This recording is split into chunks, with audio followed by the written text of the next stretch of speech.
أعوذ بالله من الشيطان الرجيم. بسم الله الرحمن الرحيم.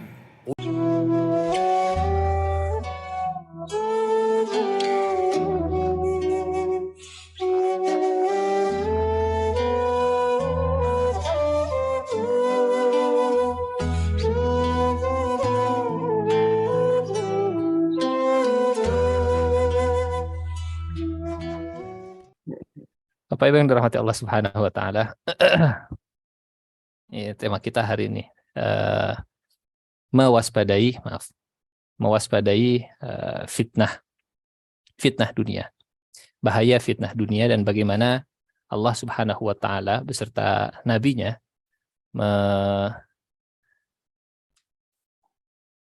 mengguide kita, membimbing kita untuk mewaspadai fitnah dunia. Yang pertama perlu digarisbawahi bahwa segala sesuatu di dunia ini selalu ada fitnahnya. Di atas ataupun di bawah ada fitnahnya. Di depan ataupun di belakang ada fitnahnya. Kaya ataupun miskin ada fitnahnya. Bahagia ataupun sedih ada fitnahnya. Jadi pemimpin ataupun jadi rakyat ada fitnahnya. Jadi bujangan atau dalam rumah tangga juga semua ada fitnahnya. Tidak ada tempat di dunia ini yang tidak ada fitnahnya. Bahkan ibadah pun ada fitnahnya. Orang yang dengan ibadahnya kemudian merasa lebih baik dari orang lain, itu juga salah satu bentuk fitnah. Ya. Jadi tidak ada yang bisa selamat dari fitnah selama masih ada di dunia. Maka orang terbaik adalah orang yang sudah meninggal dunia dan terbukti lolos ujian dunianya, lolos dari fitnah dunianya, berhasil melewati fitnah dunia dengan cara yang terbaik. Sementara kita yang masih hidup di dunia, masih belum aman dan masih belum tentu bisa selamat dari fitnah dunia. Hari ini mungkin selamat, ya boleh jadi, atau mudah-mudahan besok tetap selamat. Sampai akhir hayat selalu selamat. Bapak Ibu yang dirahmati Allah Subhanahu wa taala, saya ingin memulai dari rujukan utama kita. Saya ingin kita memulai dari Al-Qur'anul Karim saat berbicara tentang fitnah, ya. Kita akan mengumpulkan ayat-ayat di dalam Al-Qur'an yang mengandung kata fitnah. Karena dari sinilah kita akan mendapatkan gambaran yang utuh tentang makna fitnah itu sendiri dan ragam fitnah yang Allah sebutkan di dalam Al-Qur'anul Karim. Setelah dikumpulkan total dengan semua bentukannya, dengan semua istiqoqnya, dengan semua derivatifnya, dengan semua kata-kata turunan dari fitnah, total ada 60 ya, atau 59 mungkin. Ini ada yang terlewat, 49, 50-nya terlewat. Jadi total 59 ayat di dalam Al-Quran yang mengandung kata fitnah. Jadi 59 kali Al-Quran berbicara tentang fitnah dengan beragam bentuknya. Ada yang ragamnya memang ragam katanya menggunakan kata fitnah. Seperti di ayat berikut ya, di surat Al-Baqarah misalnya. وَمَا يُعَلِّمَانِ مِنْ أَحَدٍ حَتَّى يَقُولَ إِنَّمَا نَحْنُ فِتْنَةٌ فَلَا تَكْفُرْ. Saat dua malaikat yang Allah turunkan ke muka bumi, malaikat Harut dengan malaikat Marut, yang kemudian mengajarkan kepada manusia, kemudian di zaman Nabi Sulaiman alaihissalam, kemudian ajaran malaikat itu berkembang menjadi ilmu sihir. Kata para malaikat, kami itu hanya sekedar fitnah untuk kalian, maka jangan kalian kufur dengan ilmu yang sudah diajarkan oleh kami. Malaikat Harut dan Marut. Fitnah. Waqatiluhum hatta la takuna fitnah. Dan perangilah mereka sampai tidak ada lagi ada fitnah. Dan semua agama itu milik Allah Subhanahu wa ta'ala. Sampai semua agama milik Allah. Fitnah. Di surat Al-Maidah juga sama. Wahasibu alla takuna fitnah. Di surat Al-Anfal. Wattaqu fitnah. Fitnah. Ya. Fitnah, fitnah, dan seterusnya. Ini ragam yang pertama yang menyinggung kata aslinya, masdarnya. Di ayat yang lain, Allah Subhanahu wa ta'ala menggunakan redaksi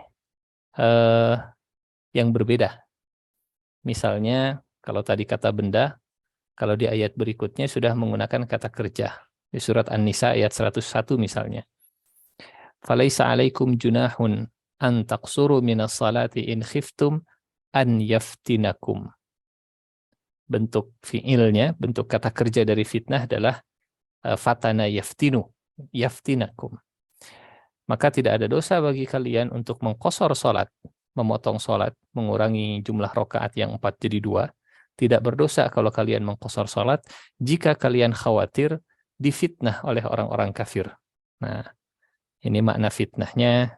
Nanti kita akan gali apa maksudnya khawatir difitnah oleh orang kafir. Sehingga boleh qasar salat.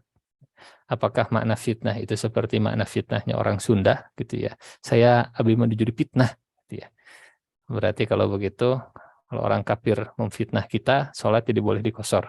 Jadi sebab dikosor salat itu karena difitnah itu ya. Ada makna fitnah tersendiri. Surat Al-Maidah misalnya, wahdharhum ay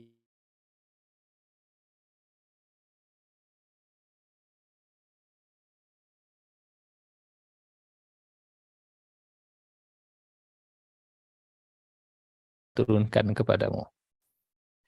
Kemudian di ayat yang lain menggunakan past tense. Kalau tadi present tense, wa kadzalika fatanna, dan demikianlah kami fitnah. Oh, Allah juga memfitnah. Allah juga menurunkan fitnah. Wa kadzalika fatanna ba'dahum bi ba'd.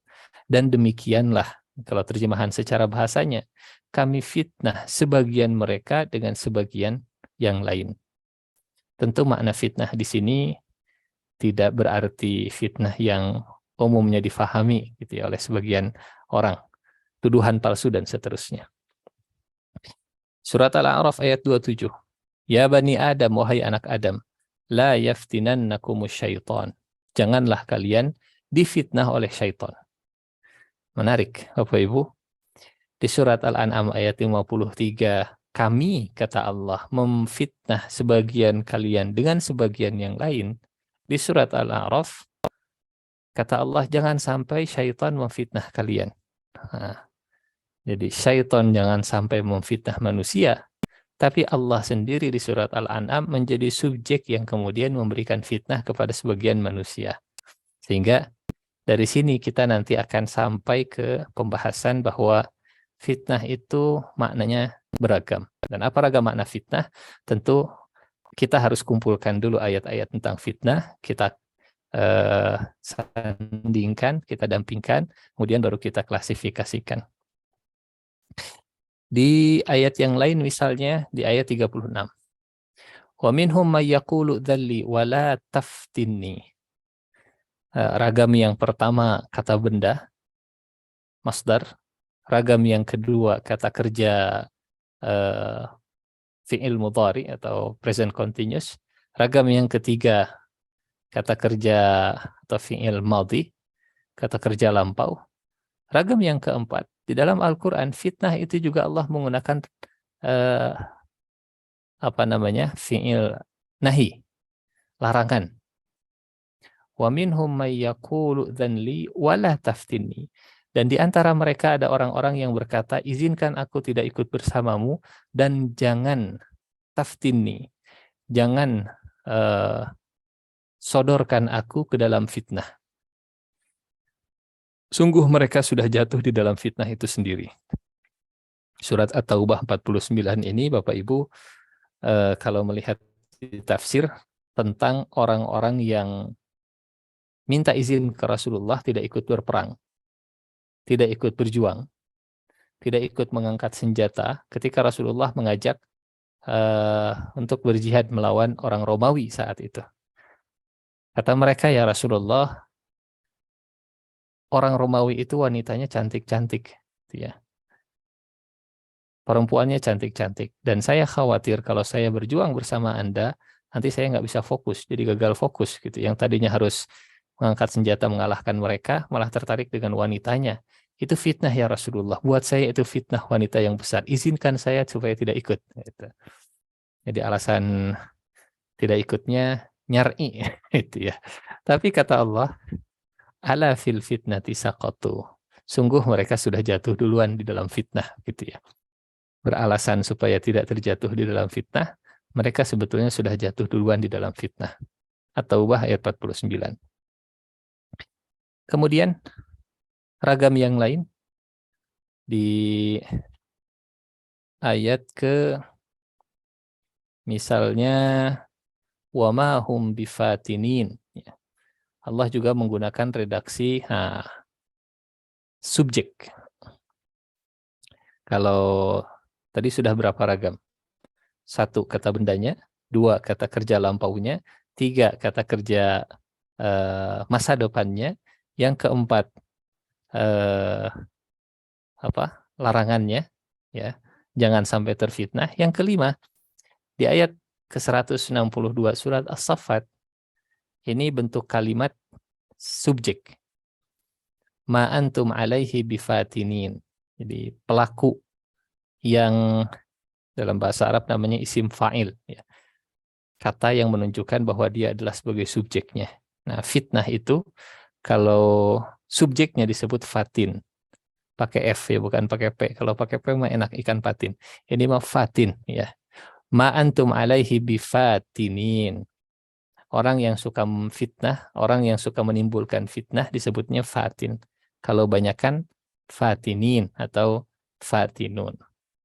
Jadi Bapak Ibu yang dirahmati Allah, begitu banyak Allah Subhanahu wa taala menyinggung tentang fitnah di dalam Al-Qur'anul Karim.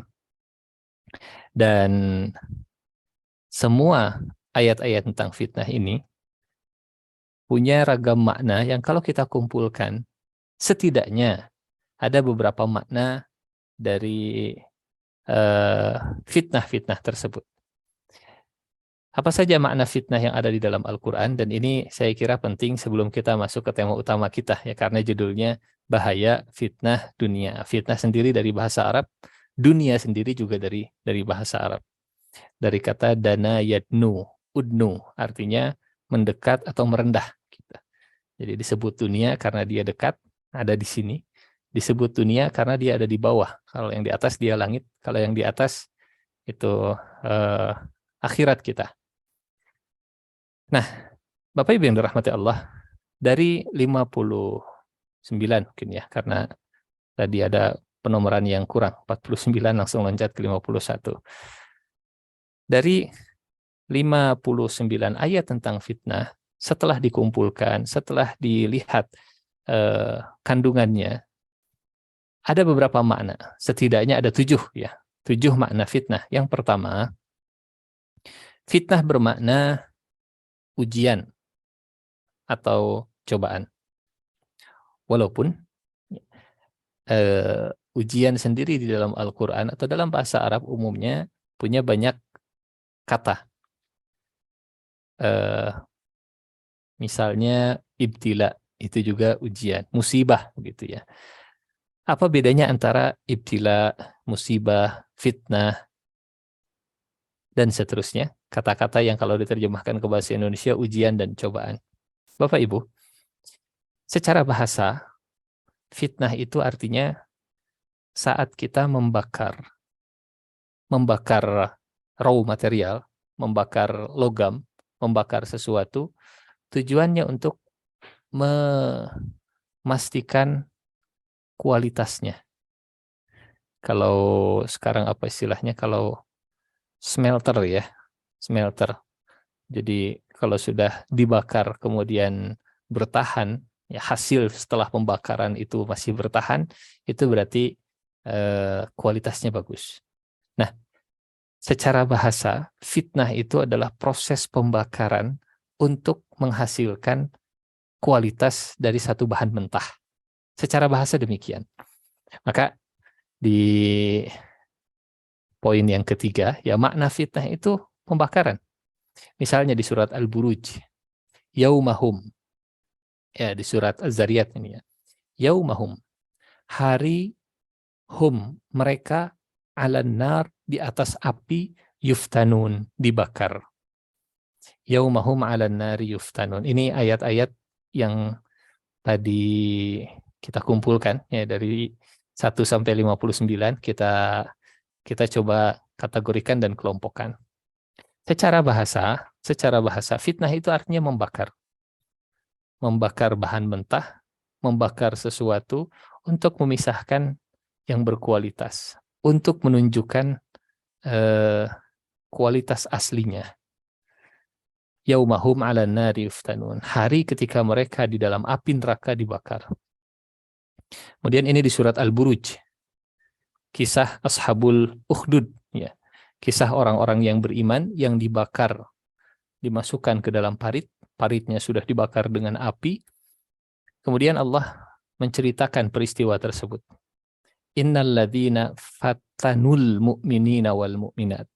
Sesungguhnya orang-orang yang membakar orang beriman, yang laki-laki dan yang perempuan, mukmin dan mukminat, orang-orang yang memasukkan ke dalam parit, kemudian membakar parit tersebut, dan memasukkan orang mukmin mukminat ke dalam parit tersebut, summa lam yatubu. Kemudian mereka tidak mau bertaubat setelah membakarnya, falahum adzabu jahannam.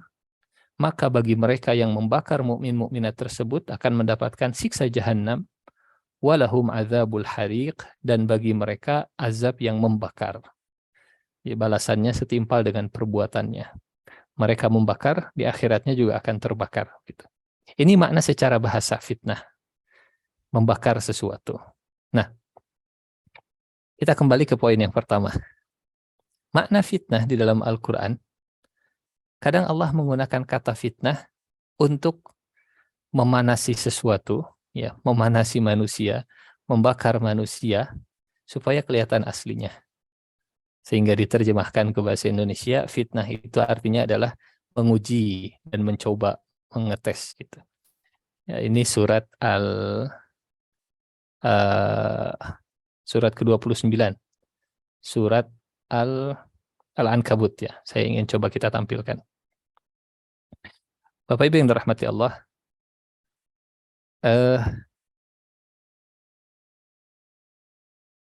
nah ini dia. Surat Al-Ankabut ayat kedua. Ahasiban nasu ayyutraku ayyaqulu amanna wa hum la yuftanun. Apakah manusia itu mengira bahwa mereka akan dibiarkan saja mengatakan kami telah beriman, sedangkan mereka tidak diuji lagi?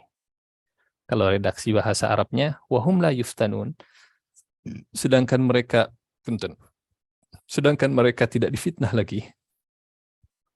Ya. Jadi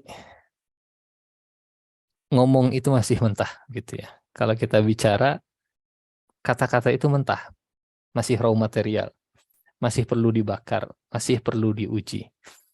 Kualitas dari kata-kata itu terbukti setelah diberikan ujian. Sehingga kalau dari lisan meluncur kalimat aku beriman kepada Allah, itu masih bahan mentah. Dibakar nanti sama Allah, diuji oleh Allah, dites, ya, dibuktikan apakah kata-katanya itu memang real, asli, nyata, atau ya raw material itu hanya terbuang setelah terbakar. Sehingga di ayat ketiga, kalau kita lihat, walaqad fatanna alladzina min qablihim, dan sungguh kami telah menguji orang-orang sebelum mereka yang mengucapkan kalimat beriman, maka Allah mengetahui orang yang benar, yang sesuai kualitasnya, dan orang-orang yang wala ya'lamannal kadzibin, ya. Orang-orang yang kemudian gagal dalam proses pembakaran. Jadi tidak matang setelah dibakar, justru malah gosong setelah kena api. Ahasiban nasu ayyutraku ayyaqulu amanna wa hum la yuftanun. Kemudian di surat yang lain, di ayat yang lain, Allah juga menyebut wa nabluukum, dan kami akan memberikan kalian bala, cobaan, bisyarri wal khairi fitnah, dengan keburukan dan dengan kebaikan sebagai fitnah. Nah, yang tadi kita sampaikan Bapak Ibu, bahwa semua sisi kehidupan itu ada fitnahnya. Jadi bukan hanya punya harta yang akan besar fitnahnya, bahkan tidak punya harta pun ada fitnahnya. Ya. Bukan hanya berkuasa yang ada fitnahnya, bahkan tidak berkuasa pun ada fitnahnya. bukan hanya berumah tangga yang banyak fitnahnya, istri fitnah, anak fitnah, bahkan tidak berumah tangga pun banyak fitnahnya. Ya, fitnah bujangan wanita itu kan menjadi fitnah besar. Ini yang Allah firmankan ya, wa nabluukum bisyarri wal khairi. Mau buruk mau baik semuanya adalah cara Allah memfitnah kita. Cara Allah menguji kita, cara Allah mencoba kita. Makna yang kedua, atau makna yang ketiga mungkin. Makna yang pertama pembakaran, makna yang kedua ujian dan cobaan, makna yang ketiga syirik dan kekufuran. Syirik dan kekufuran. Jadi kalau judul kita malam ini bahaya fitnah dunia, maka bisa diartikan bahaya cobaan dunia. Bisa juga diartikan bahaya kesyirikan, bahaya kekufuran dengan semua bentuknya yang ada di dunia. Atau yang pasti memang semua fitnah terbesar itu ada di dunia, ya. Karena kalau fitnah di akhirat hanya fitnah api neraka saja. Kalau sudah masuk surga nggak ada fitnahnya lagi. Ya.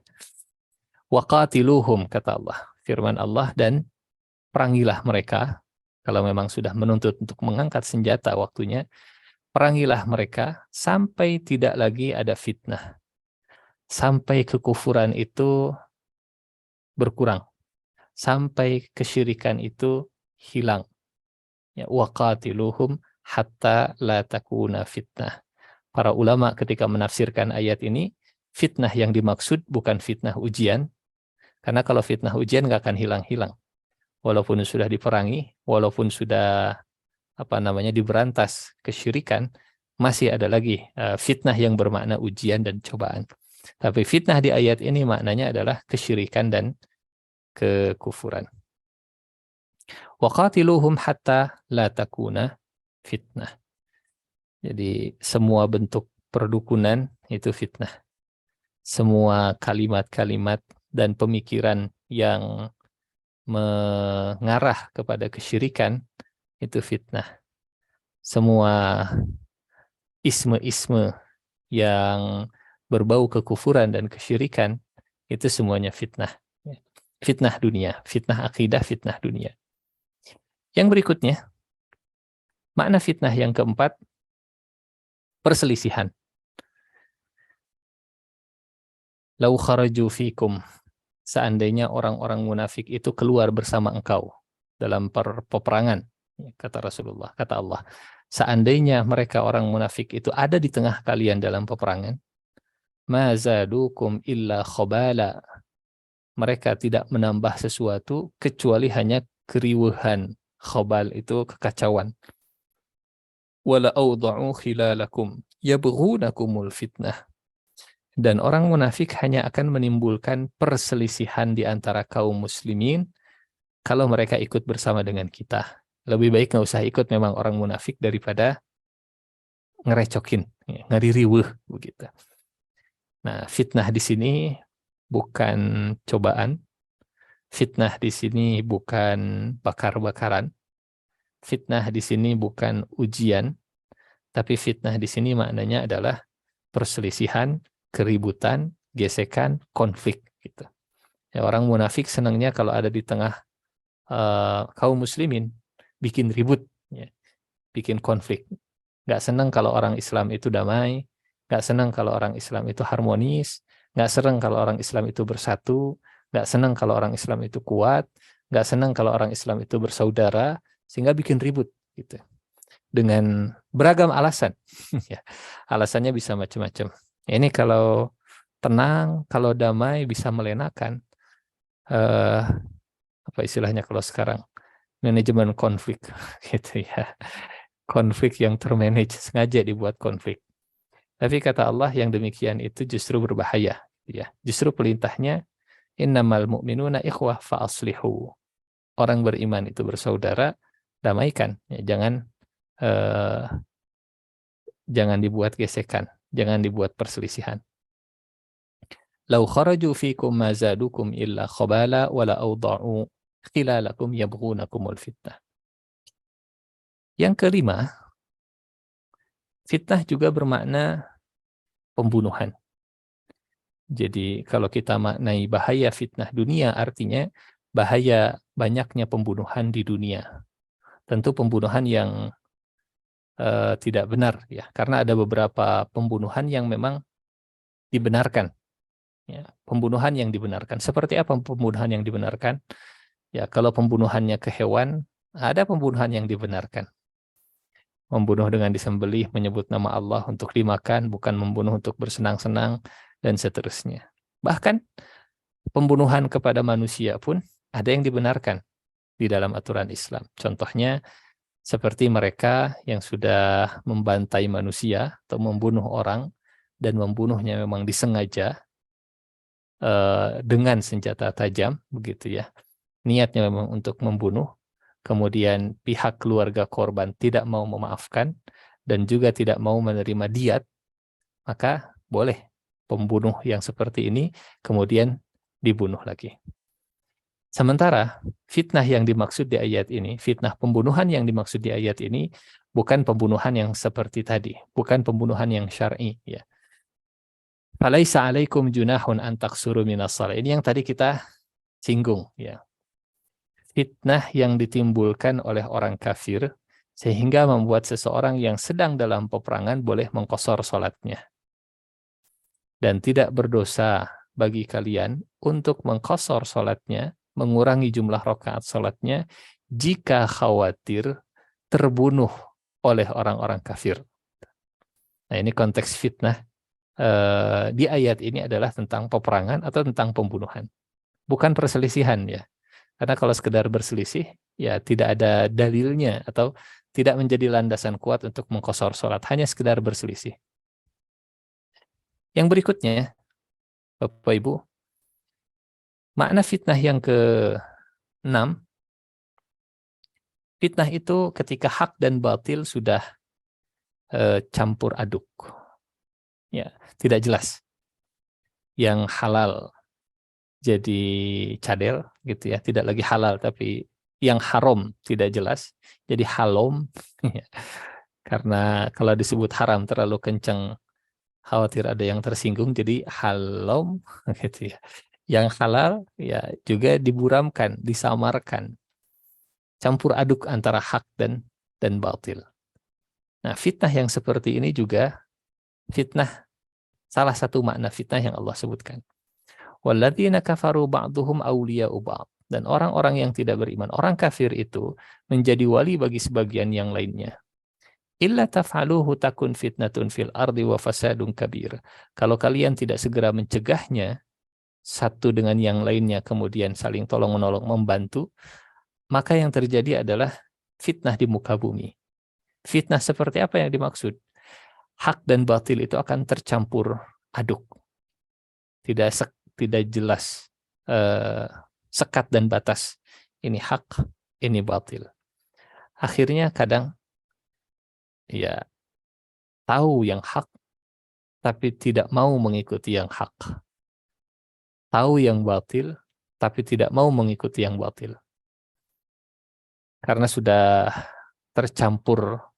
Ya, wala talbisul haqqa bil batil, kata Allah. Jangan gunakan pakaian hak untuk yang batil. Jangan bungkus kebatilan dengan bungkusan kebenaran. Campur aduk hak dan batil termasuk fitnah. Ya. Ini juga bagian dari fitnah di dunia. Untuk mendapatkan sesuatu yang batil, tidak bisa dengan jalan yang hak dan sebaliknya. Untuk mendapatkan sesuatu yang hak juga tidak bisa menggunakan jalan yang batil. Hak didapatkan dengan yang hak, batil didapatkan dengan yang batil juga. Dan yang terakhir, makna fitnah itu ketika kebenaran dihalang-halangi. Wahdharhum, dan waspadailah mereka. Ayyaftinuka, dari fitnah mereka. Nah, ini fitnahnya bukan fitnah mencampur adukan, bukan fitnah membunuh perselisihan, tapi para ulama tafsir menjelaskan fitnah di sini maknanya waspadailah mereka yang ingin menghalangimu dari kebenaran ayat-ayat Al-Quran. Sudahlah, nggak usah bawa-bawa kitab suci. Nah, itu fitnah. Sudahlah nggak usah bawa-bawa hadis Nabi di tempat ini, itu fitnah. Sudahlah nggak usah bicara agama di forum ini, itu fitnah. Dan waspadailah mereka yang menghalangimu, memfitnahmu dari sebagian apa yang Allah turunkan kepadamu, ya, dari wahyu, dari kebenaran. Dan sumber kebenaran bagi kita, sumber kebenaran bagi seluruh umat manusia adalah firman Allah dan sabda utusan Allah Subhanahu wa taala.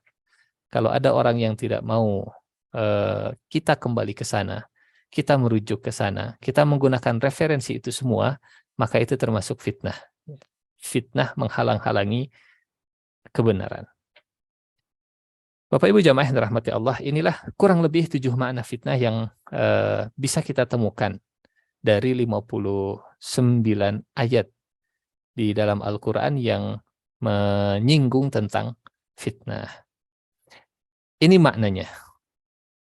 Kemudian kita akan lanjut ke sumbernya. Apa biasanya yang menjadi sumber fitnah? Dan yang disebutkan oleh Allah Subhanahu wa taala menjadi sumber fitnah, ya. Secara umum ini insya Allah sudah mafhum, ya, bahkan sudah menjadi singkatan tersendiri begitu, ya. Sumber fitnah, kalau yang 3 insya Allah mafhum. Ya, harta, tahta, wanita, dan yang paling utama nomor 1-nya adalah musuh kita, syaitan. Baik syaitan yang berwujud jin ataupun syaitan yang berwujud manusia. Ini sumber fitnah. Sumber fitnah inilah yang menyebabkan tadi ujian, yang menyebabkan perselisihan, yang menyebabkan pembunuhan, gitu, yang menyebabkan terhalang dari kebenaran, yang menyebabkan apa saja tadi, hak dan batil jadi tercampur aduk begitu, ya. Sumbernya di sini. Sumbernya di sini. Syaitan misalnya. Syaitan itu yang pertama kali mencampur adukan hak dan batil ke manusia pertama, Nabi Adam alaihissalam. Ini sering kita sampaikan, sering kita kaji, dan insya Allah sudah sama-sama mafhum. Ketika kebenaran itu dari Allah Subhanahu wa taala melarang Nabi Adam untuk mendekati pohon, sebutlah namanya pohon terlarang, ya. Tapi syaitan kemudian, nah, fitnah syaitan yang pertama. Syaitan kemudian menipu Nabi Adam. Syaitan bisikan ke Nabi Adam dengan menyebut-nyebut manfaat dari buah yang Allah larang tadi. Punten.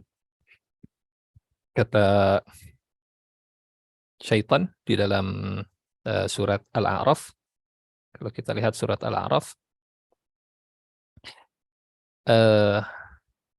ma nahakuma rabbukuma an tilkuma syajarati illa an takuna malakaini au takuna minal khalidin, ya. Wahai Adam, nah, Tuhanmu tidak melarangmu mendekati pohon ini, melainkan supaya kamu berdua tidak menjadi malaikat atau tidak menjadi orang yang kekal di dalam syurga. Ditipu Nabi Adam oleh syaitan, difitnah gitu, ya. Bahasa Al-Qur'annya ditipu. Kalau kita lihat di ayat ke-27-nya, Allah mewanti-wanti. Wahai anak Adam, janganlah sekali-kali kamu dapat ditipu oleh syaitan. Kalau redaksi Al-Qur'annya, ya bani Adam la yaftinannakumus syaitan. Wahai anak Adam, jangan kamu ditipu oleh syaitan, jangan difitnah oleh syaitan, ya. Sebagaimana syaitan telah mengeluarkan kedua ibu bapakmu dari surga. Nah, syaitan sudah mencampur adukan yang hak dengan yang batil. Syaitan sudah mengeluarkan, membuat orang tua kita akhirnya terusir dari surga. Wahai anak Adam, janganlah sekali-kali kamu dapat ditipu oleh syaitan, sebagaimana syaitan telah mengeluarkan orang tuamu dari surga. Ini sumber fitnah nomor 1. Sumber fitnah nomor 1. Fitnah yang bermakna tadi, ya, tipuan, perselisihan, kemudian pembunuhan, gesekan, konflik, campur aduk hak dan batil, dan seterusnya. Jangan sampai, kata Allah, wahai manusia, wahai anak Adam, jangan sampai syaitan memfitnah kalian, menipu kalian, sebagaimana sudah terjadi kepada Nabi Adam, orang tua kita di surga. Syaitan menanggalkan keduanya pakaiannya.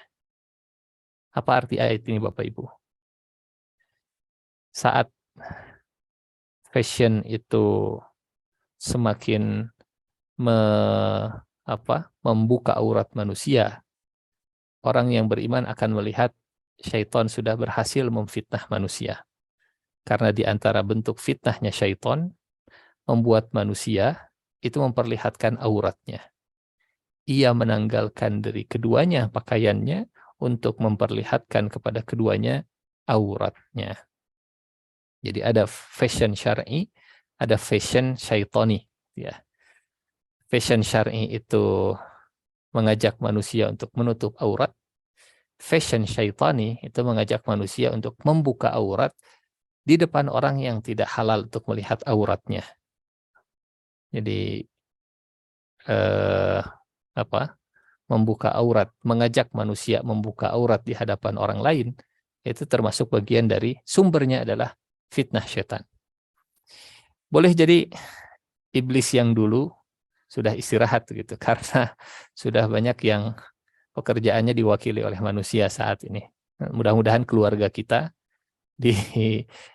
dijaga oleh Allah dari fitnah syaitan yang satu ini, ya. Keluarga kita terjaga auratnya, keluarga kita terlindungi dari fitnah syaitan yang satu ini. Musuh abadi, tidak pernah istirahat. Aduwwum mubin, kata Allah. Ini musuh yang nyata. Kita tidur pun masih difitnah. Ya, kita tidur pun masih diganggu. Kadang tidur pun syaitan masuk dalam mimpi kita. Kemudian memberikan mimpi buruk. Ya, mimpi dikejar setan, mimpi dikejar, atau mimpi melihat ketiduran. Tadinya kita mau nonton final bola misalnya, ternyata ketiduran setelah kajian ini, dan saat tidur mimpi melihat Argentina dan Perancis sedang bermain bola. Ternyata dalam mimpi itu kita melihat yang ditendang oleh pemain bola tadi bukan bola, tapi kepala. Yang ditendang oleh Messi, yang ditendang oleh Mbappe, yang ditendang oleh semua pemain itu ternyata bukan bola, tapi kepala. Kemudian kita lihat lagi dalam mimpi, ternyata bukan sembarangan kepala, itu kepala kita. Wah, ini mimpi buruk. Akhirnya kita terbangun, karena kaget kepalanya ditendang-tendang. Ternyata pas kita bangun, ada yang nepak-nepak kepala kita. Itu sudah main bolanya. Oh, pantesan. Kepala kita seperti itu. Maaf. Bapak Ibu, tidak pernah istirahat. Manusia istirahat, setan tidak istirahat. Sehingga fitnah setan yang satu ini, sumber fitnah yang satu ini memang selalu mendatangi, menghantui manusia. Walaupun tipu daya dari fitnah syaitan itu sebenarnya lemah. Yang menyebut lemah bukan saya, ya. Yang menyebut lemah Allah Subhanahu wa ta'ala. Inna kaida syaitani kana dha'ifa, di surat An-Nisa surat ke-4, ya, ayat ke-76. Alladzina amanu yuqatiluna fi sabilillah walladzina kafaru yuqatiluna fi sabilit taghuti faqatilu awliya asy-syaitan inna kaida syaitani kana dha'ifa. Karena sesungguhnya tipu daya syaitan itu adalah lemah. Kapan tipu daya syaitan itu lemah? Syaitan lemah kalau kita tidak bersama Allah. Syaitan lemah kalau kita tidak bersama Allah, kalau kita tidak memohon perlindungan kepada Allah. Kalau kita lebih, ya syaitan akan menguat tipu dayanya kalau kita lebih mengutamakan syahwat. Seperti dalam kisahnya Nabi Adam alaihissalam, ketika syahwat ingin abadinya itu muncul, ingin tinggal di surga abadi, ingin menjadi malaikat, tidak puas dengan apa yang dimiliki saat ini, tidak bersyukur dengan apa yang Allah berikan saat ini, ketika syahwatnya didahulukan, maka tipu daya syaitan itu jadi kuat. Tapi ketika sadar dan ingat apa yang Allah firmankan, apa yang Allah perintahkan, apa yang Allah larang dijauhi, maka tipu daya syaitan itu otomatis akan lemah dengan sendirinya. Inna kaida syaitani kana dha'ifa. Sehingga menghadapi fitnah syaitan ini, Allah mengajarkan kita dengan ta'awudz, Allah mengajarkan kita berlindung dari syaitan yang terkutuk. Yang kedua, Bapak Ibu, Allah juga menyebut bahwa kekuasaan itu menjadi sumber fitnah, tahta. Bahkan fitnah besar. Fitnah besar. Saat Allah menciptakan Nabi Adam, kemudian Allah perintahkan semua makhluk untuk sujud, iblis sedang difitnah oleh Allah. Iblis sedang diuji, dicoba oleh Allah. Bagaimana kalau manusia yang diberikan kekuasaan? Bagaimana kalau manusia yang menjadi khalifah? Bagaimana kalau iblis tunduk dan sujud kepada Nabi Adam alaihissalam? Dan ternyata ya, fitnah kekuasaan ini yang kemudian menjadi salah satu sebab iblis memilih untuk membangkang kepada Allah Subhanahu wa ta'ala. Kekuasaan itu fitnah. Tidak berkuasa juga fitnah, seperti iblis begitu ya. Tidak mendapatkan kekhilafahan, tidak mendapatkan mandat dari Allah Subhanahu wa ta'ala di muka bumi, akhirnya membangkang. Kekuasaan itu fitnah, dapatnya dan tidak dapatnya sama, dua-duanya fitnah. Ketika tidak dapat seperti iblis, fitnah terbesarnya ketika dapat kekuasaan, kemudian gagal dengan fitnah kekuasaan, maka yang terjadi seperti Fir'aun. Di surat Al-Qasas ini, surat ke-28 ayat ke-4. Inna fir'auna ala fil ard wa ja'ala ahlaha syia'an yastad'ifu ta'ifatan minhum yuzabbihu abna'ahum wa yastahyi nisa'ahum innahu kana minal mufsidin. Fir'aun telah berbuat sewenang-wenang di muka bumi. Nah, tentu kesewenang-wenangan ini lahir karena kekuasaan, ya. Karena kalau kalau tidak berkuasa, tidak mungkin maaf. Kalau tidak berkuasa, tidak mungkin bisa kalau tidak berkuasa, tidak mungkin bisa sewenang-wenang, begitu ya. Kemudian bentuk kesewenang-wenangannya meninggi di muka bumi dengan menjadikan penduduknya berpecah belah. Ini model dan gaya kepemimpinan Fir'auni untuk memimpin itu dengan cara mengadu domba. Divide et impera, begitu ya. Nah, itu gaya Fir'aun yang dipakai sebetulnya. Kalau istilahnya orang Arab, farriq tasud. Farriq, pecah belah, tasud, maka engkau akan mendapatkan siyadah. Farriq tasud. Dan di pecah belahnya, sebagian ditindas, sebagian diangkat. Sehingga yang tertindas mereka akan menyerang yang diangkat. Gitu. Ada kecemburuan sosial, menciptakan disparitas, kesenjangan sosial yang tinggi, ada jarak yang besar antara si kaya dan si miskin.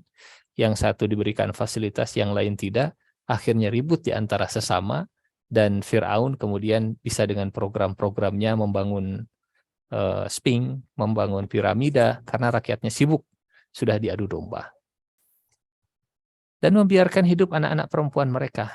Ya, anak laki-lakinya disembelih, karena Fir'aun khawatir ada di antara anak laki-laki rakyatnya yang bisa meruntuhkan kekuasaannya. Fir'aun dalam kekuasaannya ingin berkuasa panjang. Fir'aun ingin berkuasa seumur hidup. Ya. Fir'aun takut dengan mimpinya sendiri.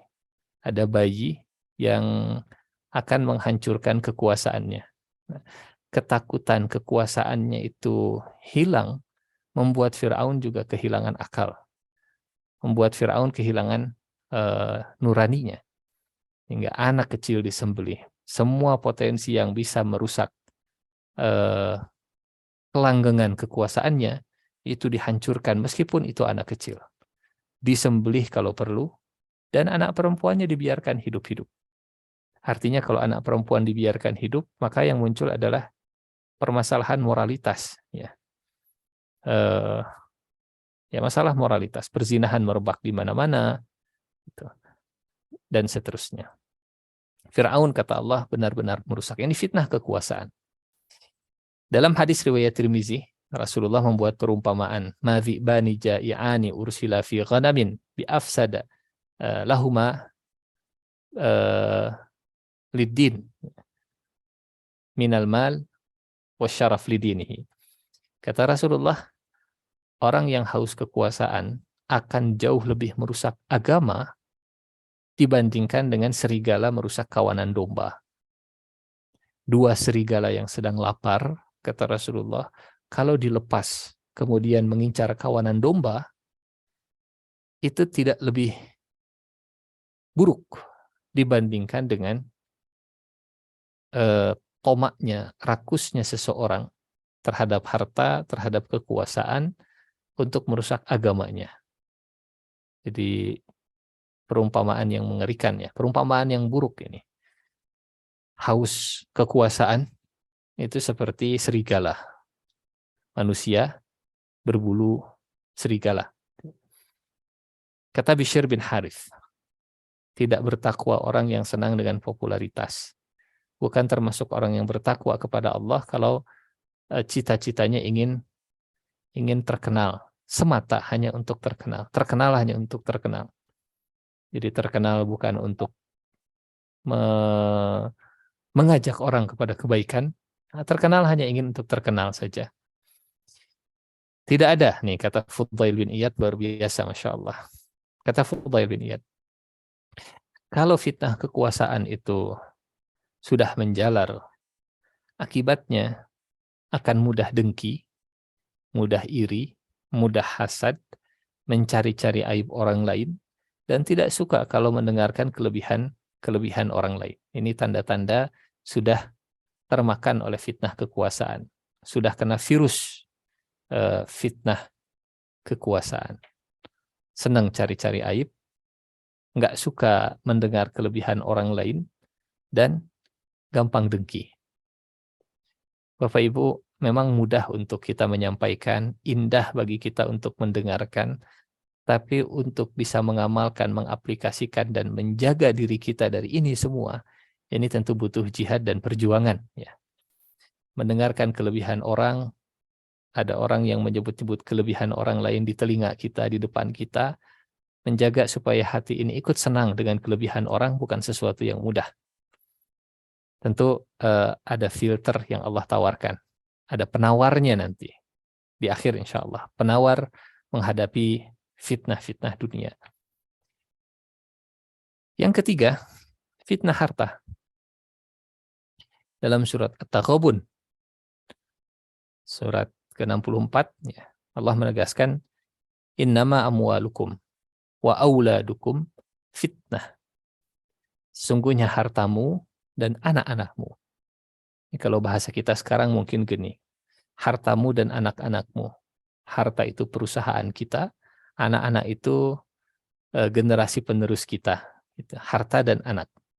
Dua hal yang banyak disandingkan oleh Allah di dalam Al-Quran. Sesungguhnya hartamu dan anak-anakmu hanyalah cobaan bagimu. Dan di sisi Allah, pahala yang besar. Innama amwalukum wa auladukum fitnah, wa annallaha indahu ajrun azim. Apa saja bentuk fitnah harta? Bapak Ibu, di antara, ya bukan satu-satunya, di antara fitnah harta yang pertama, seringkali harta itu membuat seseorang lupa dengan kematian. Ya, lupa dengan kematian. Punyanya jadi fitnah, tidak punyanya juga jadi fitnah. Tidak punya harta, misalnya fakir. Rasulullah sampai berdoa, berlindung dari kefakiran. Bahkan menyandingkan kefakiran dengan kekafiran. Fakir, kafir. Allahumma inni a'udzubika minal kufri wal fakri. Ya Allah, aku berlindung kepadamu dari kekafiran dan kefakiran. Kata Umar bin Khattab, kadal faqru ayyakuna kufran. Hampir-hampir saja kefakiran itu mengantarkan kepada kekafiran. Jadi fitnah harta di sini, Bapak Ibu, bukan sekedar punya harta jadi fitnah. Tidak punya pun pasti tetap fitnah. Dan kalau sudah punya harta, fitnahnya yang pertama lupa dengan kematian. Kalau rekening sedang tebal, kalau dompet lagi terisi, rasa-rasanya kematian itu masih jauh. Ya, malaikat maut itu jauh dari orang yang kaya raya rasanya. Rasanya Israel itu jaga jarak kalau kita lagi banyak uang. Gitu. Dan ini yang Allah singgung ya dalam surat Al-Humazah. Kecenderungan manusia yang sudah terfitnah dengan harta, kalau dia lupa, kalau dia lalai, dia akan merasa bahwa malahu akhladahu, kata Allah. Yahsabu anna malahu akhladah. Alladzi jama'a mala wa'addadah, yang mengumpulkan harta dan menghitung-hitung. Dia mengira bahwa hartanya itu dapat mengekalkannya. Seolah kalau semua harta, aset, uang, saham dimiliki, seolah merasa bahwa di dunia itu hidupnya akan kekal. Sehingga lupa dengan kematian. Dan ciri dari fitnah harta, nomor satu, sulit untuk diajak mengingat kematian. Tidak jarang kalau sudah terfitnah dengan harta, berbicara tentang kematian itu sesuatu yang dianggap melemahkan semangat hidup, gitu ya. Dianggap melemahkan semangat hidup. Harusnya jadi orang yang bersemangat di dunia ini. Padahal Rasulullah yang mengajarkan kita untuk memperbanyak mengingat kematian. Walaupun mencari harta juga tidak dilarang. Ciri dari fitnah harta adalah melupakan kematian. Yang kedua, di antara bentuk fitnah harta tidak jarang, harta itu dianggap sebagai bentuk tanda, bentuk cinta dan bencinya Allah Subhanahu wa Ta'ala. Kalau harta sedang banyak, tandanya Allah cinta. Kalau harta sedang berkurang, jadi kalau orang yang sudah terfitnah dengan harta, ya mengukur cinta Allah itu dengan tanggal, gitu ya. Kalau tanggal muda berarti Allah lagi cinta, kalau tanggal tua berarti Allah lagi murka, gitu ya. Padahal kata Allah nggak begitu, karena Allah memberi harta ke orang yang Allah cinta dan ke orang yang Allah murka. Qarun dikasih harta walaupun tidak dicinta. Tapi Abdurrahman bin Auf juga dikasih harta dan Allah cinta. Dan sebaliknya, tidak semua yang tidak dikasih harta juga Allah murka. Jadi bukan alat ukur harta itu sebagai cinta dan murkanya Allah Subhanahu wa Ta'ala. Nah, orang yang sudah terfitnah dengan harta menganggap bahwa harta itu tanda cinta dan murkanya Allah Subhanahu wa Ta'ala. Yang berikutnya, fitnah harta juga kalau melihat ke atas jadi tidak bersyukur, melihat orang dengan mobil yang jauh lebih mewah, tidak mensyukuri mobil yang sudah cukup mewah juga, ya. Hanya karena lebih baru, sudah facelift misalnya, atau selisihnya hanya 1 bulan, melihat ke atas jadi tidak mensyukuri yang ada. Sebaliknya, ketika melihat ke bawah jadi merendahkan. Seharusnya, dan ini mudah-mudahan kita terjaga dari fitnah harta. Kalau melihat ke atas itu jadi semangat untuk mencari harta yang halal, melihat ke bawah jadi bersyukur dengan apa yang sudah didapatkan, gitu ya. Nah, tapi fitnah harta membuat tidak bersyukur dan merendahkan. Contohnya merendahkan seperti yang terjadi di kisah surat Al-Kahfi.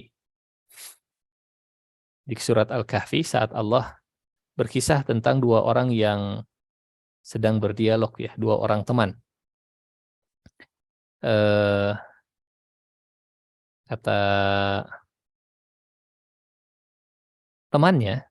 kata temannya, bahwa harta saya jauh lebih banyak dari hartamu. Surat Al-Kahfi persisnya di ayat ke-34. Dan dia mempunyai kekayaan yang besar. Wa kanat lahu thamar. Faqala li sahibi. Dia berkata kepada kawannya yang beriman saat sedang berdialog, ana aktsaru minka malan wa a'azzu nafara. Hartaku lebih banyak daripada hartamu, pengikut-pengikutku lebih kuat daripada pengikutmu. Jadi melihat ke atas tidak bersyukur, melihat ke bawah merendahkan. Ini fitnah harta. Yang berikutnya, Bapak Ibu, fitnah wanita. Dan fitnah wanita atau ujian wanita ya yang paling dahsyat, luar biasa. Ini yang Allah ceritakan di kisah Nabi Yusuf. Kalau tadi Bapak Ibu, Allah menyebut tipu daya wanita, tipu daya syaitan itu lemah. Di surat Yusuf ini, Allah menyebut, ya, mengabadikan kalimat berikut. Sesungguhnya tipu daya kamu ke wanita, sesungguhnya tipu daya wanita adalah besar. Tipu daya syaitan lemah, tipu daya wanita itu besar. Nah, yang berbahaya kalau wanitanya sudah jadi syaitan, begitu, atau syaitannya ya memang tidak jarang. Kata para ulama, syaitan itu menjadi pintu masuk, wanita itu menjadi pintu masuk syaitan menggoda manusia. Di surat An-Nisa ayat ke-28, para ulama tafsir menyebut bahwa ayat ini tentang kelemahan manusia atau laki-laki khususnya kepada lawan jenis. Wa khuliqal insanu dha'ifa. Dan Allah menciptakan kalian itu lemah. Kalau kita membaca tafsirnya An-Nisa ayat 28, ternyata lemah yang dimaksud adalah lemah ketika menghadapi lawan jenis atau lemah ketika laki-laki menghadapi wanita. Ya, fitnah wanita juga ini yang menyebabkan gesekan pertama kali antara anak manusia Qabil dan Habil. Pertama kali fitnah yang terjadi kepada Bani Israel juga wanita, ya. Dan kata Rasulullah, laki-laki dan perempuan yang berduaan bukan mahram akan dibersamai oleh syaitan. Bapak Ibu yang dirahmati Allah, setelah semua beragam fitnah, makna fitnah, ayat-ayat tentang fitnah, sumber fitnah dari syaitan, dari harta, dari wanita, dari tahta, apa vaksin ya, yang Allah tawarkan, penawar untuk semua fitnah dunia ini yang mudah-mudahan bisa menjadi obat bagi kita, dijauhkan dari fitnah-fitnah tadi. Yang pertama, kata Rasulullah SAW, saya tinggalkan dua hal yang kalau kalian pegang dengan teguh, maka kalian tidak akan tersesat, kalian tidak akan lepas, kalian akan berada di jalan yang benar. Lan tadillu abada. Taraktu fikum amrain in tamassaktum bihima lan tadillu abada. Kitabullah wa sunnati rasulih. Berpegang teguh kepada Al-Quran dan hadis. Tentu untuk bisa berpegang teguh ini, kita perlu terus mempelajari, mengkaji, ya, menghadiri majelis ilmu seperti ini dalam rangka menjadi penawar fitnah dunia. Ya. Karena Bapak Ibu,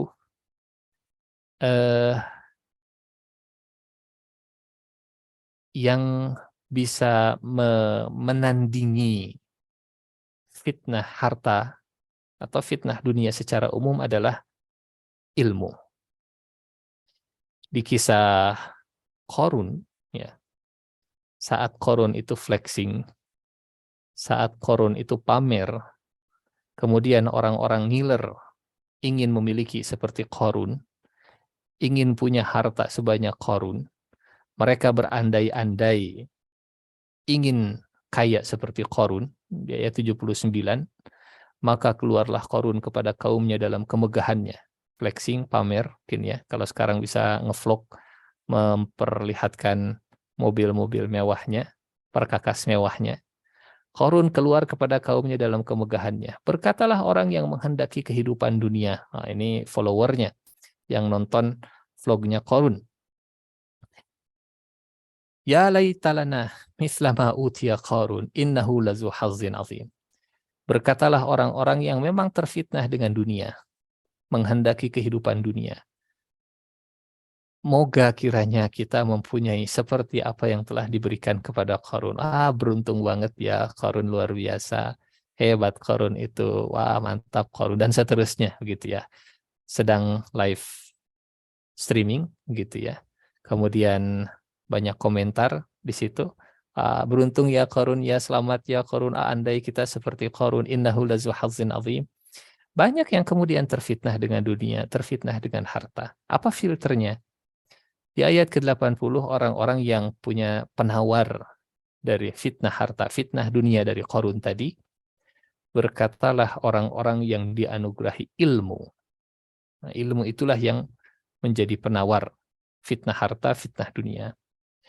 Kecelakaan besarlah bagimu, pahala Allah lebih baik bagi orang beriman dan beramal soleh, tapi itu tidak akan diberikan kecuali kepada orang-orang yang sabar. Ini yang pertama. Berpegang teguh kepada Al-Quran, kepada hadis, dan ini semua didapatkan dengan hadirnya kita di majelis ilmu, dengan terus belajar, dengan terus merendahkan diri kita di hadapan kitabullah dan sunnati Rasulullah. Yang kedua, banyak mengingat kematian. Bapak Ibu yang dirahmati Allah Subhanahu wa taala, kalau Nabi mewanti-wanti ya, mengingatkan supaya memperbanyak mengingat yang menghancurkan kelezatan. Akfiru dzikra hadzimil ladzat, karena memang fitnah dunia itu akan jauh lebih tereduksi ketika banyak mengingat kematian. Karena mengingat kematian itu, kata Abdullah bin Abbas, kalau sedang kesulitan, maka mengingat kematian itu melapangkan keadaan. Kalau sedang diberikan kelimpahan, kelapangan, mengingat kematian itu membuat kita jadi bisa menahan. Ya, tidak terlena. Jadi dampaknya atau efek dari mengingat kematian itu luar biasa. Satu obat, tapi untuk dua penyakit, gitu, dua fitnah. Kalau terfitnah dengan dunia sedang sulit, jadi lapang.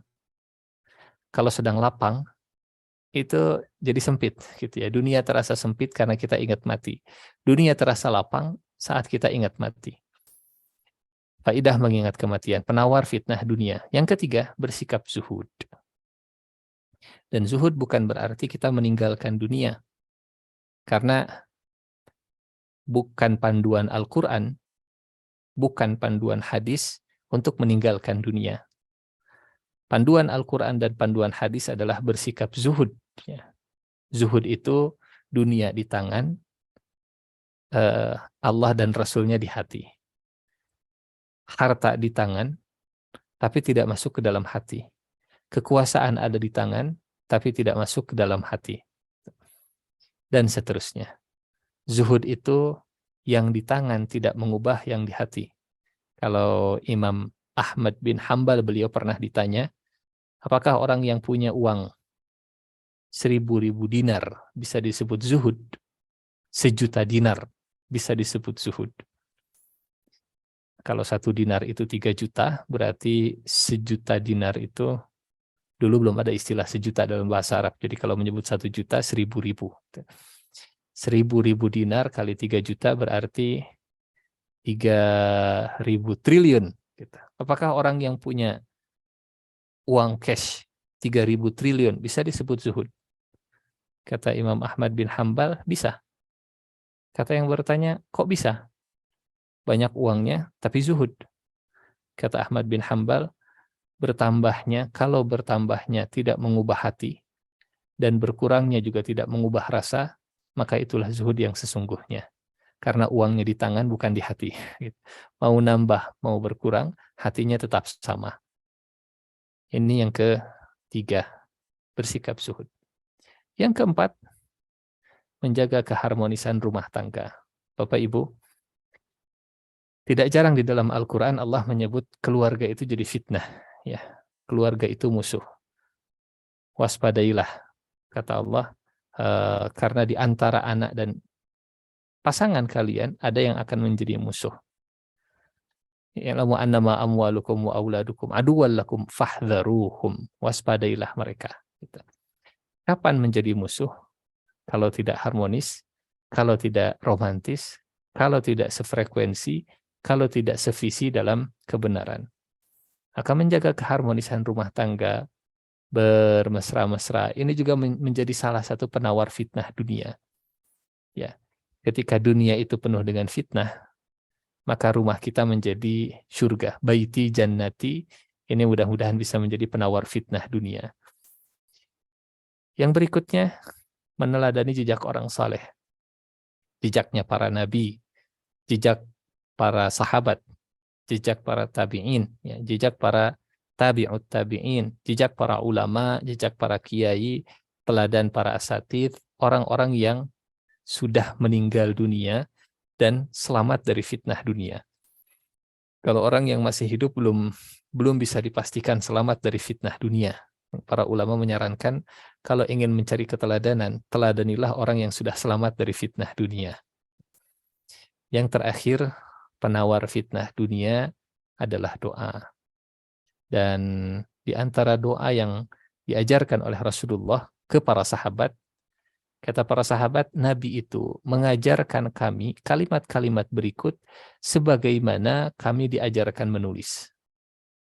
Jadi redaksinya seperti ini. Allahumma inni a'udzubika minal bukhl. Ya Allah, aku berlindung dari sikap bakhil.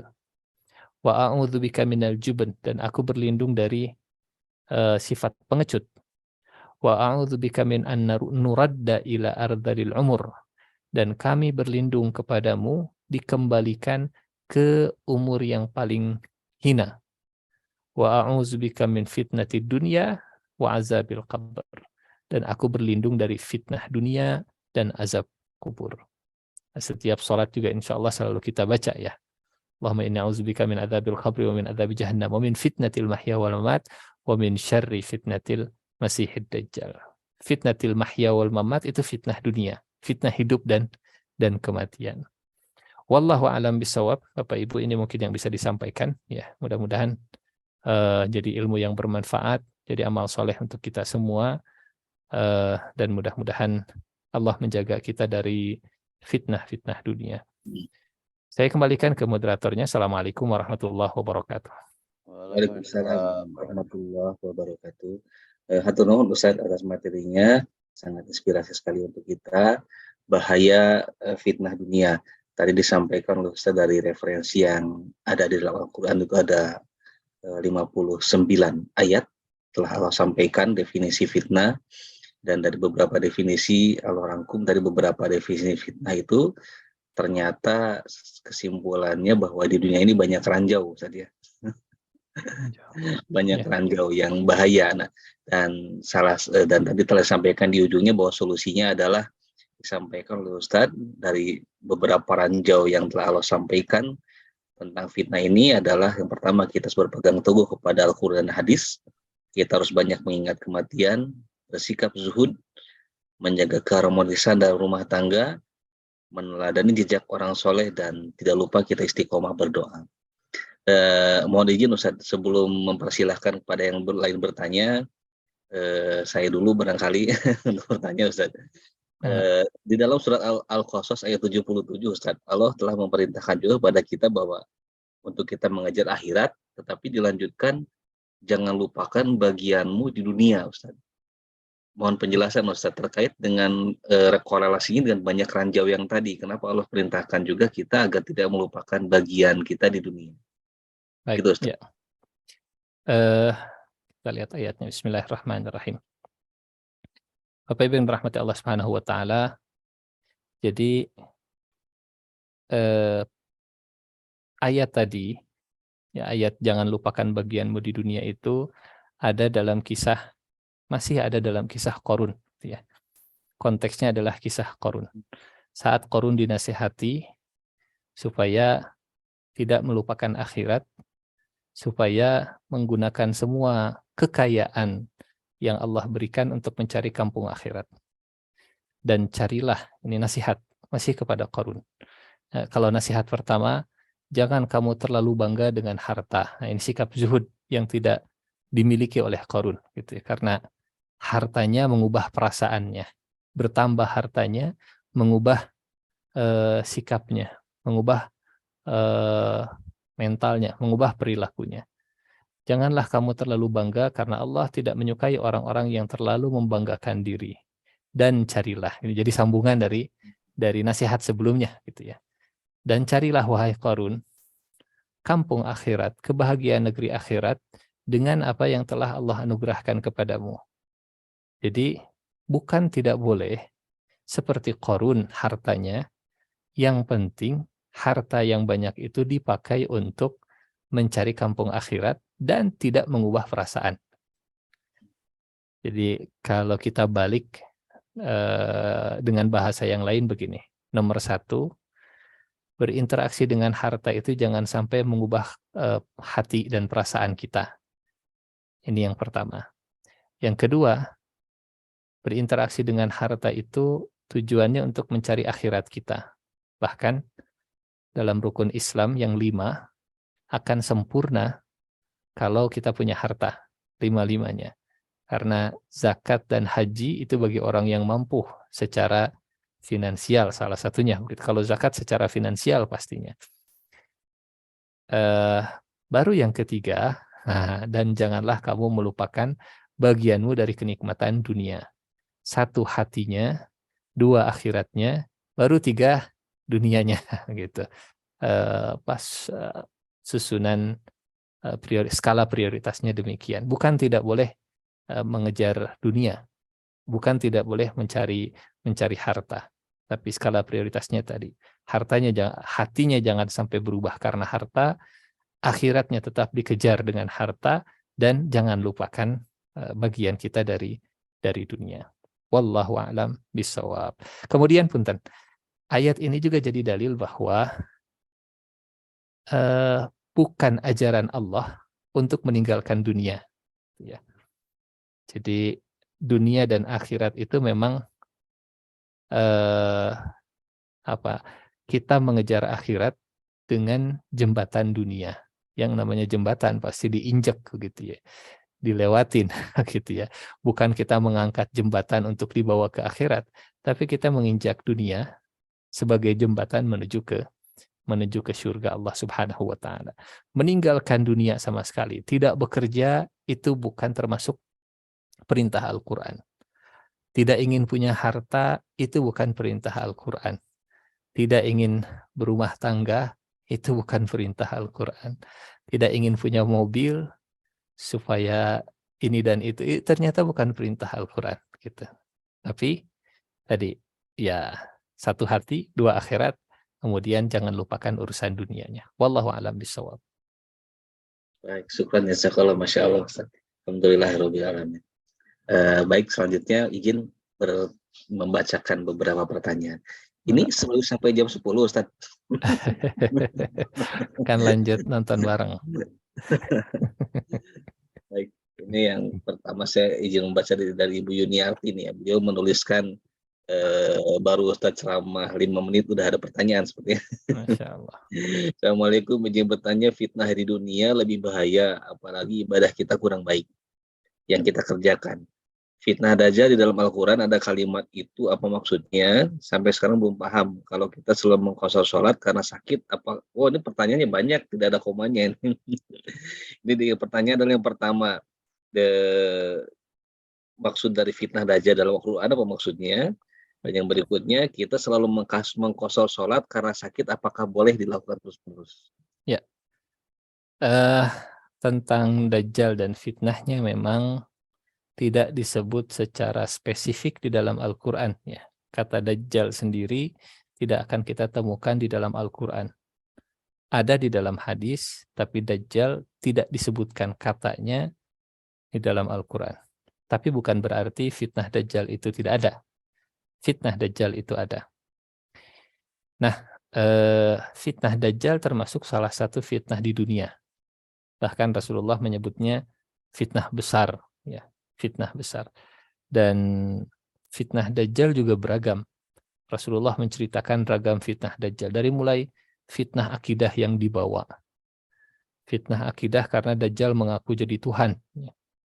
Mengaku, awalnya bukan mengaku Tuhan. Awalnya mengaku sebagai Nabi Isa yang bisa menghidupkan, yang bisa menyembuhkan. Gitu. Nabi Isa palsu. The false Messiah.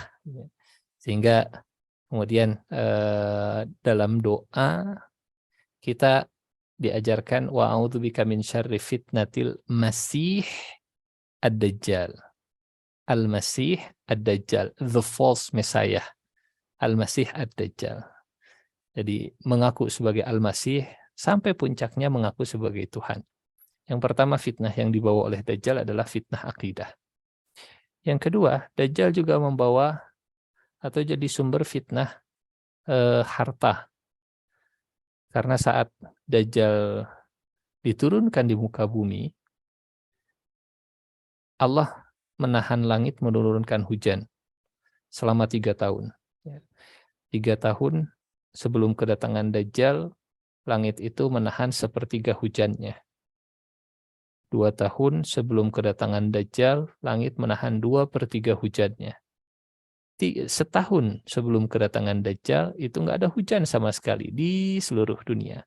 Sampai akhirnya semua kekeringan, tidak ada air. Nah, boleh jadi krisis sumber air itu menjadi salah satu pertanda kedatangan Dajjal. Begitu akhirnya manusia, kalau sekarang mungkin berperang karena minyak, berperang karena nikel, sumber baterai, litium, dan seterusnya. Next boleh jadi sumber peperangan konflik di dunia adalah sumber mata air. 1 tahun full hujan tidak turun, kemudian Dajjal datang dengan membawa sumber pangan. Ya. Tapi syaratnya kalau mau mendapatkan bantuan pangan, maka harus jadi pengikut Dajjal. Ini fitnah yang kedua. Fitnah yang dibawa Dajjal pertama akidah, yang kedua fitnah pangan. Yang ketiga, fitnah informasi. Dibolak-balik. Yang tadinya benar jadi salah, yang tadinya salah jadi benar. Dajjal itu sendiri artinya kebohongan. Secara bahasa Dajjal itu dusta, yang pintar membolak-balik sesuatu. Kalau kata Rasulullah, Dajjal bawa surga, sebenarnya yang dibawa adalah neraka. Kalau Dajjal bawa neraka, kelihatan seperti neraka, sebenarnya yang dibawa adalah surga. Bolak-balik. Sehingga kata Nabi, kalau kita sudah ada di kondisi seperti itu, tutup matanya, tundukkan kepalanya, masuk ke nerakanya. Karena nerakanya adalah surga Allah Subhanahu wa Ta'ala. Yang terakhir, yang keempat, ya fitnah tadi. Fitnah karena Dajjal berkuasa sehingga semua manusia dalam keadaan tertekan. Ini fitnah Dajjal yang akan terjadi di akhir zaman. Kemudian kalau tadi ada pertanyaan, apakah kalau sakit boleh terus-menerus dikosor begitu ya? Kalau kosor itu dibolehkan saat ada jarak dalam perjalanan, dalam safar. Kalau kita ada di rumah, maka yang dibolehkan adalah jamak tanpa mengkosor. Jamak itu menggabungkan, kosor itu mengurangi jumlah rakaat, meringkas. Nah, kalau kita di rumah, tidak bepergian, yang dibolehkan itu jamak. Ya. Sedang sakit misalnya, kadang sadar, kadang tidak, kadang ingat, kadang tidak. Kalau lagi pingsan, lagi nggak sadar, itu bisa berjam-jam, bahkan waktu sholat lewat. Nah, orang yang seperti ini boleh sholatnya itu di jamak. Gitu. Atau misalnya ada orang yang sulit untuk menjaga buang airnya. Jadi kontrolnya sudah hilang. Nah, ini juga termasuk yang dibolehkan untuk jamak. Karena repot untuk membersihkan pampersnya, ya boleh untuk dijamak. Atau misalnya saat sedang di masjid. Ini pernah terjadi di zaman Rasulullah. Saat sedang di masjid, sholat maghrib, kemudian salam, assalamualaikum, assalamualaikum, hujan lebat. Saat sedang tahiyat, hujan lebat. Dan ketika sudah salam, hujan masih lebat juga. Nah, pernah Rasulullah kemudian menjamak sholat maghrib dengan isya di waktu maghrib karena ada hujan lebat. Termasuk pernah juga Rasulullah menjamak bukan karena safar, bukan karena sakit, bukan karena hujan. Pernah menjamak. Dan inilah yang kemudian para ulama yang tinggal di negeri mana? Skandinavia, ya, Finlandia dan seterusnya, yang waktu siangnya itu panjang, waktu malamnya itu pendek, sehingga waktu istirahatnya mungkin pendek juga, begitu ya. Kemudian ada fatwa membolehkan sholat maghrib yang langsung dijamak dengan sholat isya walaupun tidak hujan, walaupun tidak sakit, walaupun tidak bepergian gitu, supaya waktu malamnya itu bisa dimaksimalkan untuk istirahat. Wallahu a'lam bishawab. Enggak, silakan. Baik, alhamdulillah. Semoga terjawab. Insya Allah cukup jelas ya, alhamdulillah. Yang berikutnya mungkin ini pertanyaan pamungkas terakhir pada malam hari ini, Ustaz. Dari Dr. Suwardi Astadipura. Beliau menanyakan bahwa di zaman sekarang itu banyak wanita karir dan menjadi banyak harta. Apakah wanita tersebut bisa dikatakan menjadi fitnah laki-laki? Nah ini nih diksi yang selanjutnya saya kurang begitu paham, karena tidak mungkin karena harta tersebut, wanita tersebut menjadi tidak berubah. Tapi mungkin kesimpulan pertanyaannya adalah di sini Ustadz. Kenapa yang dicontohkan itu selalu harta, wanita, tahta, Ya. tidak laki-laki? Iya. Iya. Sebetulnya lawan jenis ya itu selalu menjadi fitnah gitu ya. Jadi mungkin kalau harta tahta wanita lebih ke pilihan kata supaya lebih berirama gitu ya. Karena kalau harta lawan jenis dan tahta kurang-kurang berirama gitu.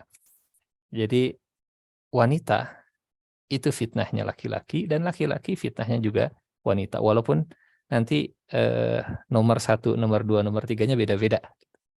Bagi laki-laki memang fitnah nomor 1 kata Rasulullah adalah fitnah wanita. Tapi nomor 1 fitnah bagi perempuan ternyata bukan laki-laki. Gitu. Fitnah nomor 1 bagi perempuan, walaupun laki-laki termasuk fitnah untuk perempuan, tapi bukan nomor 1-nya. Sehingga kalau laki-laki itu sangat lemah di hadapan wanita, tapi kalau wanita tidak selamanya atau tidak bisa lebih kuat di hadapan laki-laki dibandingkan laki-laki lemah di hadapan wanita. Gitu. Nah, ini contoh misalnya, kalau laki-laki fitnah untuk wanita, ya seperti kisahnya Zulaikha, ya, sebutlah namanya Zulaikha begitu ya, bahwa perempuan juga sama, ada kecenderungan ke laki-laki, hanya bedanya katanya. Saya tolong dikoreksi kalau salah. Katanya syahwat perempuan itu besar, tapi rasa malunya juga besar.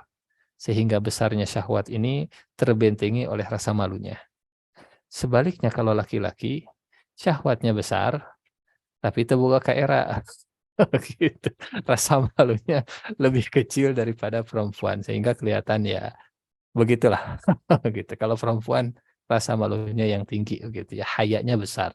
Dan memang salah satu tanda bagusnya agama seorang perempuan adalah punya rasa malu yang tinggi begitu ya. Jadi bukan berarti laki-laki tidak jadi fitnah untuk perempuan, bukan.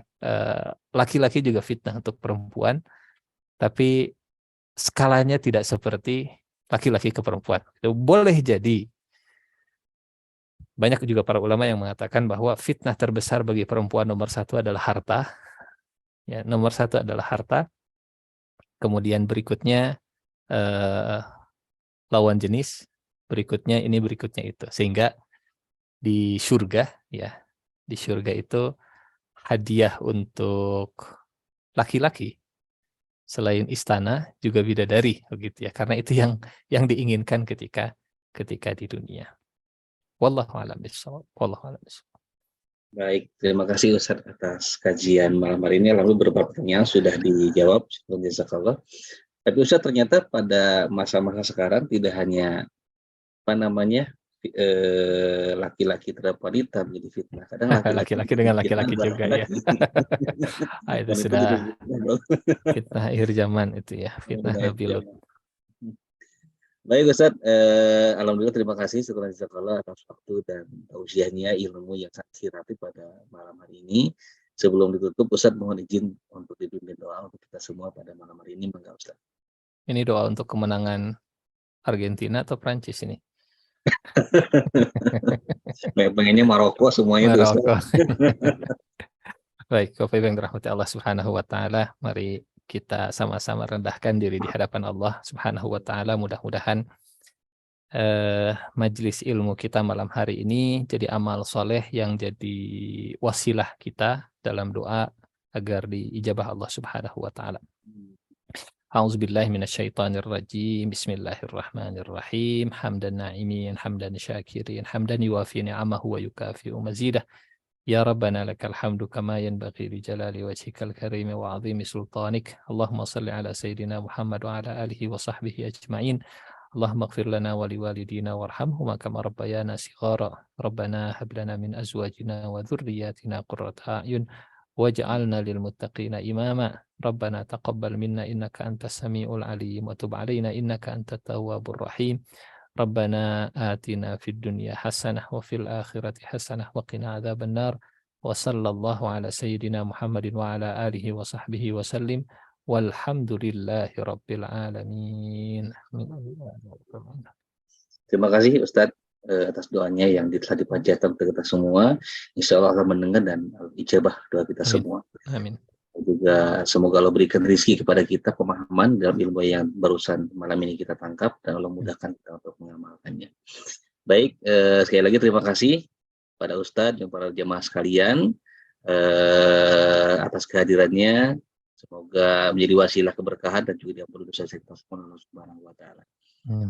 Dan juga terkait dengan yang nanti jam 10 mungkin ada baiknya, mungkin yang biasa sholat qiyamul lail mungkin dipajukan saja besi ketiduran Ustaz ya, jadi sambil menunggu jam 10 qiyamul lail dulu sekarang.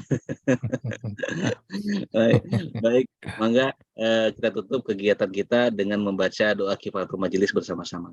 Subhanakallahumma wa bihamdika asyhadu an la ilaha illa anta astaghfiruka wa atubu ilaik. Alhamdulillahirabbil alamin, billahi taufiq wal hidayah. Assalamualaikum warahmatullahi wabarakatuh.